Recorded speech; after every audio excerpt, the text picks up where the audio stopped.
હું આદિત્ય પ્રત્યક્ષ પંચાંગમાંથી શાસ્ત્રી હિતેન્દ્ર કુમાર બી મહેતા. નમસ્કાર, હું આદિત્ય પ્રત્યક્ષ પંચાંગમાંથી પાર્થ હિતેન્દ્ર કુમાર મહેતા.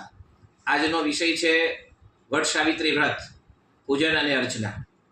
તો શું ગુરુજી આ વર્ષે આ વ્રત ક્યારે કેવી રીતે કરવું જણાવશો? આ વ્રત આ વર્ષે 19 તારીખથી પ્રારંભ થાય છે. 3 દિવસનું વ્રત છે. પૂનમના દિવસે, શુક્રવારના દિવસે આ વ્રત મહિલાઓ બધા ભેગા થઈ અને વટ સમીપે જઈ અને આ પૂજન કરતા હોય છે. આ વ્રતની અંદર પૂજા અર્ચના કેવી રીતે કરવી તેના વિશે થોડી માહિતી આપશો આપ? આ વ્રતની અંદર સૌભાગ્યવતી બહેનો અલગ અલગ પ્રકારની પૂજાની સામગ્રી લઈ ધૂપ દીપ નૈવેદ્ય સાથે શણગાર વસ્ત્ર અલંકાર અને સીધું લઈ અને વટની સમીપમાં જાય છે. ત્યાં ભૂદેવ પાસે 1650 પંચોપચાર પૂજા કરી અને વડને ચારેય તરફ પ્રદક્ષિણા કરી અને સૂત્રનો તાંતણો બાંધે છે અને જેટલા તાંતણા બાંધે તેટલા તાંતણાથી પોતાના પતિના વર્ષો વધે છે એવી એક માન્યતા સાથે તે પૂજા કરે છે. તો શું આ વ્રતનો પૌરાણિક મહત્વ શું હશે અથવા આ વ્રત કોણે પહેલા કર્યું હશે તેના વિશે થોડી માહિતી આપશો?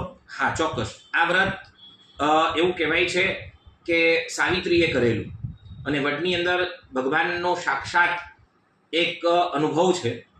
એટલા માટે શાસ્ત્રમાં એનો એક મંત્ર કયો છે, વટ મૂલે સ્થિતો બ્રહ્મા વટ મધ્યે જનાર્દન વટ અગ્રે તુ શિવદેવ સાવિત્રી વટ સંસ્થિતા. આ વડની અંદર સાવિત્રીનો વાસ છે, બ્રહ્મા વિષ્ણુ મહેશનો વાસ છે. આ દિવસે આનું પૂજન કરવાથી ભગવાન ત્રણેય દેવો પ્રસન્ન થાય છે. આ સાવિત્રીએ પૂજા કર્યાથી પોતાના પતિને યમના દ્વારથી પાછા લાવ્યા હતા. આ વ્રતનો આવો મહિમા છે. માટે શુક્રવારના દિવસે આ વ્રત કરવાનું છે. બધા સૌભાગ્યવતી બહેનોને આ વ્રત કરવાથી તેમના પતિનું આયુષ્ય, તેમનું આરોગ્ય અને ઘરમાં સુખાકારી વધે તેવી શુભકામના. આદિત્ય પંચાંગમાંથી હિતેન્દ્રભાઈ શાસ્ત્રી, પાર્થ હિતેન્દ્ર કુમાર મહેતા. જય ગુરુદેવ, જય ભગવાન. જય